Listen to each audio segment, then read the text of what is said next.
পশ্চিম Asia সংকটে দেশবাসীকে পরামর্শ প্রধানমন্ত্রীর। তো কী পরামর্শ দিয়েছেন তিনি সেটা আমরা দেখে নেব। তো আমরা ইতিমধ্যেই জানি আমেরিকা এবং ইসরায়েল এবং ইরানের মধ্যে যে যুদ্ধ বেঁধেছে তা একটা বিশাল প্রভাব ফেলেছে সমস্ত দেশের মধ্যে। তো আমাদের দেশের প্রধানমন্ত্রী কী সতর্কবার্তা দিয়েছেন সেগুলি আমরা দেখে নেব। তো প্রথম যেটা বলেছেন সেটা হচ্ছে পেট্রোল এবং ডিজেল মেপে ব্যবহার করুন। অর্থাৎ আমরা জানি আমদানি এবং রপ্তানি ক্ষেত্রে এখন অসুবিধা হচ্ছে, কারণ যেহেতু যুদ্ধ চলছে সেহেতু সেখান থেকে কিছু নিয়ে আসা এবং সেখানে কিছু দেওয়া এটা পসিবল হচ্ছে না। তো সেক্ষেত্রে খুবই কম পরিমাণে পেট্রোল বা ডিজেল বাইরের দেশ থেকে আমাদের দেশে আসছে। তো সেক্ষেত্রে আমাদেরকে একটু ধারাবাহিকভাবে পেট্রোল ডিজেল মেপে ব্যবহার করতে হবে। 2 নম্বর হচ্ছে ভোজ্য তেল কেনা কমান। অর্থাৎ ভোজ্য তেল যেটা বাইরের দেশ থেকে আসে তো সেটা কমাতে হবে। 3 নম্বর হচ্ছে কোভিড কালের মতো বাড়ি থেকে কাজ করুন। অর্থাৎ এতে কী হবে না, বাইরের যে আবহাওয়া এবং বাইরের যে জিনিসপত্রের কেনাবেচা সেটা একটু কম করতে বলেছেন। পথে বেরোতেই হলে গণপরিবহন বা মেট্রো ব্যবহার করুন।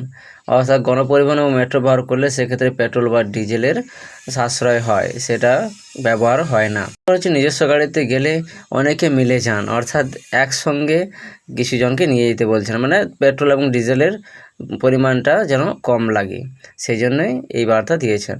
আপাতত 1 বছর সোনা কিনবেন না। সোনা আমরা জানি বাইরের দেশ থেকে আমদানি করতে হয়, তো সেক্ষেত্রে আমাদের সোনা 1 বছর না কেনার জন্য তিনি বার্তা দিয়েছেন। তারপর হচ্ছে পণ্য পরিবহনে রেলপথকে ব্যবহার করুন। অর্থাৎ যে কোনো জিনিস নিয়ে আসা নিয়ে যাওয়াতে রেলপথকে ব্যবহার করতে বলেছেন। তারপরে হচ্ছে বৈদ্যুতিক গাড়ি ব্যবহার করুন। অর্থাৎ বৈদ্যুতিক গাড়ি বলতে যেগুলি ইলেকট্রিক স্কুটি থাকে, যেগুলি ইলেকট্রিকে চলে, মানে চার্জিং সিস্টেমে চলে, সেগুলি ব্যবহার করতে বলেছেন, শুধুমাত্র পেট্রোল বা ডিজেলের ব্যবহার কমানোর জন্য। বিদেশ ভ্রমণ এড়িয়ে বিদেশি মুদ্রা বাঁচান। অর্থাৎ বিদেশ ভ্রমণ, আমাদের যদি ভ্রমণ করার খুবই ইচ্ছেই থাকে তাহলে আমরা বিদেশে কেন যাব, আমাদের দেশেই তো সব কিছু রয়েছে। আমাদের দেশেই যদি ভ্রমণ করা হয় তো সেক্ষেত্রে বিদেশি মুদ্রা বাঁচানো যায়, বাইরে আমাদের টাকা পয়সা খরচা করতে হয় না, আমাদের দেশের সেটা ভালো হবে।